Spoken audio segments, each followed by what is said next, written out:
This is a massive victory. Congratulations.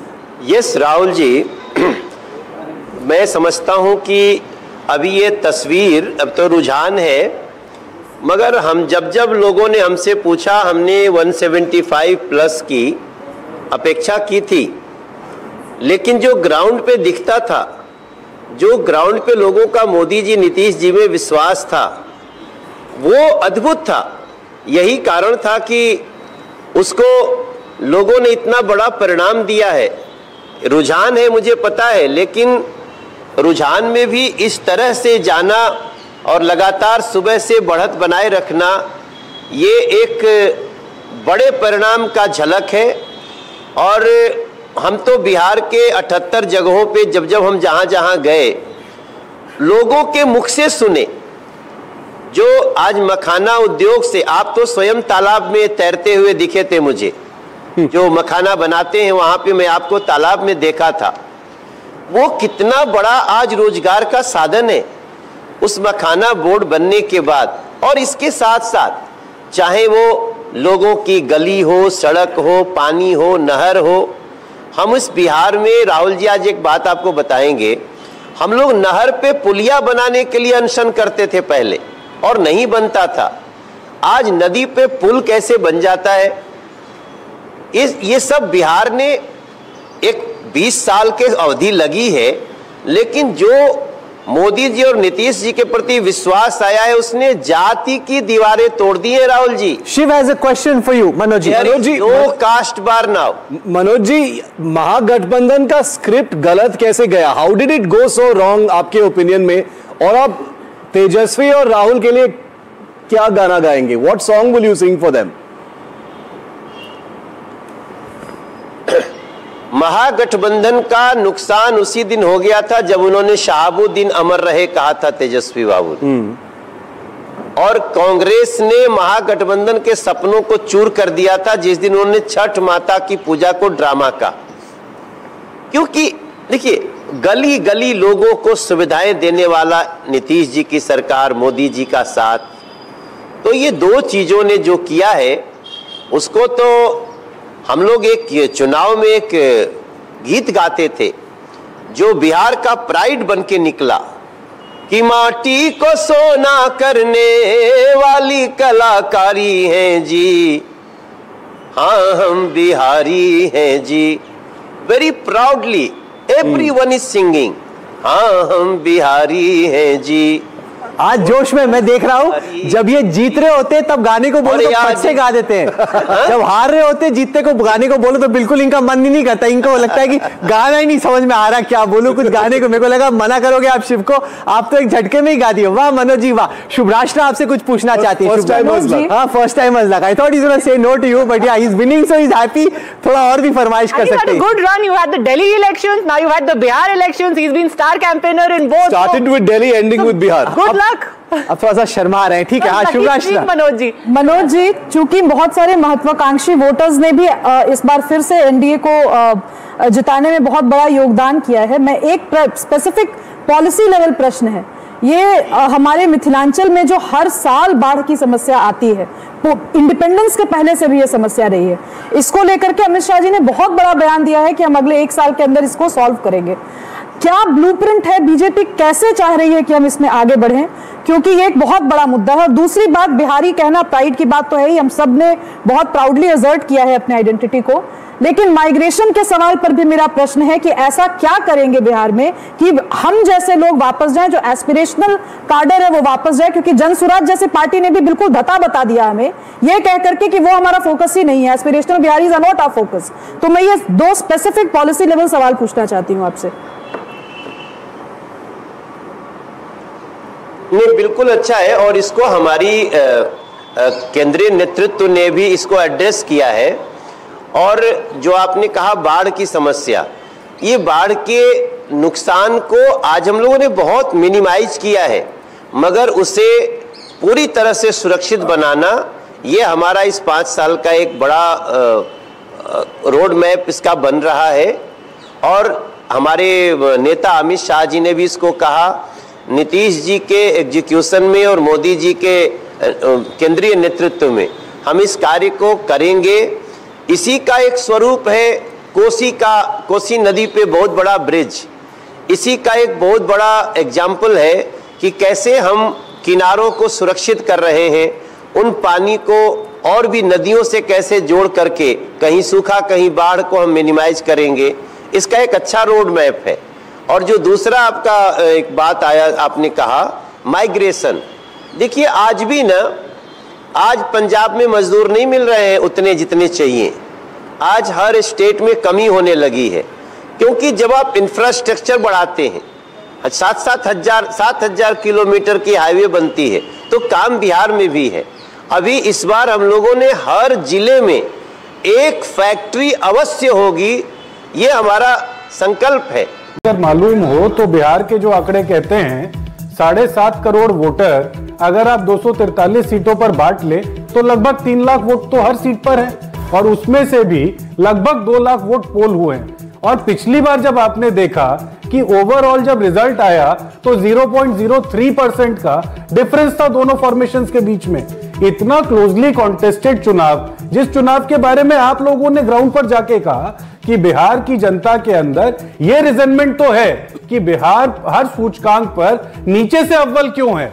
Bihar की जनता ने यह सवाल तो एनडीए के हर नेता से पूछा, आपने विजुअल्स दिखाए। बिहार की जनता ने उन विधायक प्रत्याशियों को जो एनडीए से थे, आपकी बातें आधे घंटे 1 घंटे पहले तक मैं सही मान सकता था, लेकिन अभी जब मैं आपसे बात कर रहा हूं, और मैं अकेला एनडीटीवी नहीं, आप इलेक्शन कमीशन की वेबसाइट चले जाइए जिसको आप सबसे ऑथेंटिक मानेंगे, किसी भी चैनल पे चले जाइए, सब जगह एनडीए को 180 सीटें मिल रही हैं। 243 में 180 बहुत बड़ी बात है, क्लीन स्वीप की स्थिति है।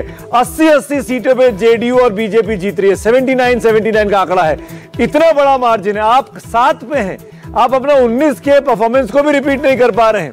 फिर ये कह देना कि हम जनता की नब्ज समझते हैं, हमने जनता के मुद्दे उठाए, पर जनता के मुद्दे उठाने से काम नहीं चलता है ना। इलेक्शन कमीशन की बता दूं आपको ताकि ये ना रहे उनको, नीरज जी के लिए, जेडीयू 79 पर है, भारतीय जनता पार्टी 74 पर है, आरजेडी 40 पर है, एलजेपी रामविलास 19 पर है और कांग्रेस 6 पर है, सीपीआईएमएल 5 पर है। ये मानेंगे नहीं, ये इलेक्शन कमीशन का है, ये तभी नहीं मानेंगे।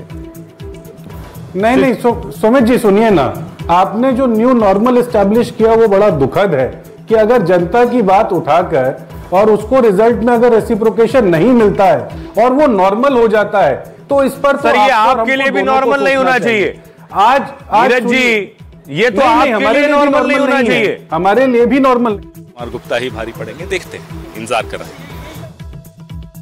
ने काट लिया है और उसके बाद अगर आप ये जीत कहेंगे तो ये जीत एसआईआर की होगी, इलेक्शन कमीशन की होगी, बीजेपी या एनडीए की नहीं होगी। अगर वो जीत जाए हिमाचल और तेलंगाना तो राहुल गांधी की जीत, और महाराष्ट्र हरियाणा और बिहार हार जाए तो ईवीएम की होगी।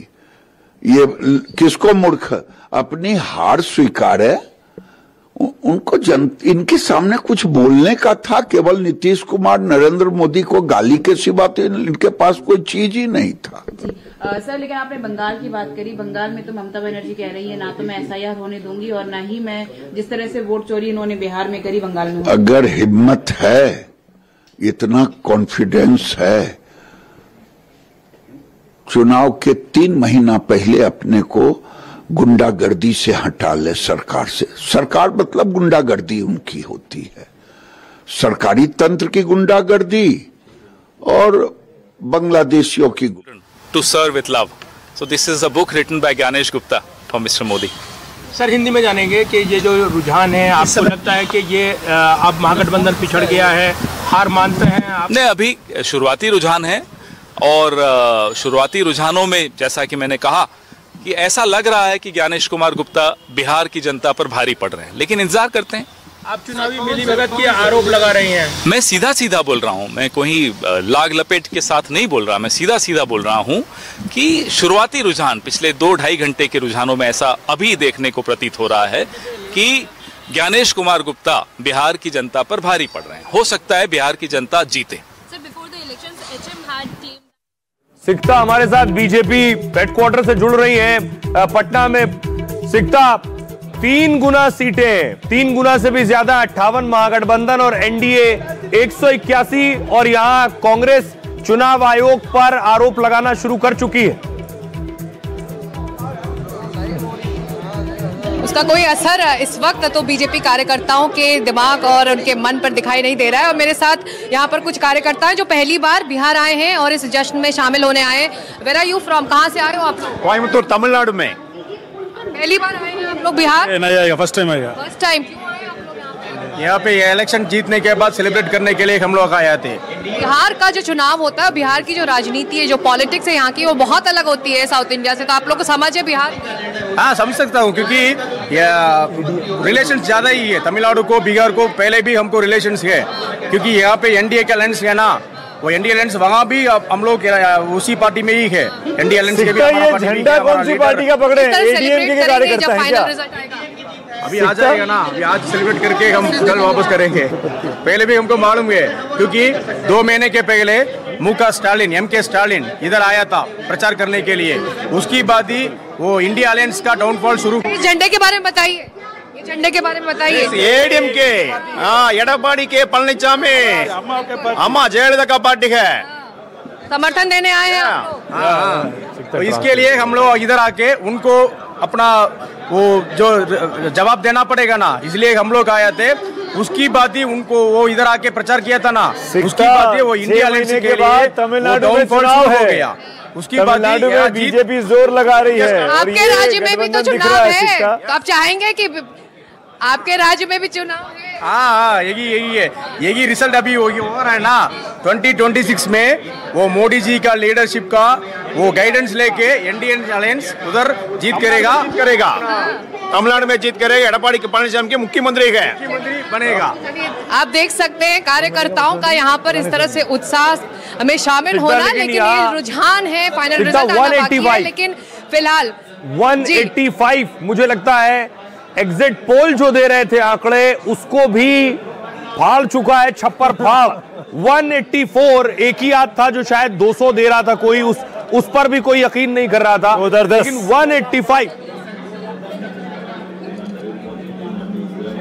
बिल्कुल बिल्कुल सोहेल। और कल जब हम बीजेपी के नेताओं से मिले, बीजेपी के स्टेट प्रेसिडेंट से मिले, जेडीयू के नेताओं से मिले, उन्होंने वो बहुत कॉन्फिडेंट नजर आ रहे थे और उन्होंने कहा कि जिस तरह से रुझान दिखाए हैं और जिस तरह का रिजल्ट एग्जिट पोल का रहा है, वो बहुत बहुत करीब है उनके अपने असेसमेंट के लिए। तो इसीलिए वो काफी खुश ये वैसा ही लग रहा है जैसे मध्य प्रदेश का रिजल्ट आ रहा था जो सामने है।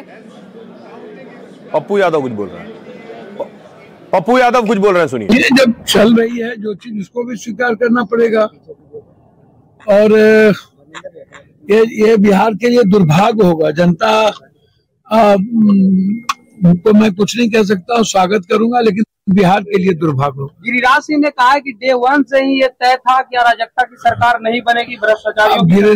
गिरिराज से बड़ा अराजक और उससे बड़ा भ्रष्टाचारी को है क्या? चलिए, ये जब चल रही है जो चीज, उसको भी स्वीकार करना पड़ेगा। और ये बिहार के लिए दुर्भाग्य होगा। जनता को मैं कुछ नहीं कह सकता, स्वागत करूंगा, लेकिन बिहार के लिए दुर्भाग्य होगा। गिरिराज सिंह ने कहा है कि डे 1 से ही ये तय था कि अराजकता की सरकार नहीं बनेगी, भ्रष्टाचार। गिरिराज पप्पू यादव को सुना आपने। पप्पू यादव के चेहरे पे अब तनाव साफ समझ में आ रहा है। बहुत ही चिंता की स्थिति महागठबंधन के लिए। मात्र 54 सीटों पर वो आगे चल रही है। आरजेडी 41 पर आगे है, कांग्रेस 7 पर है। आरजेडी को 34 सीटों का नुकसान अभी दिखाई दे रहा है, कांग्रेस को 12 सीटों का नुकसान है, लेफ्ट पार्टियों को 7 सीटों का नुकसान है, केवल 5 पर आगे चल रही है।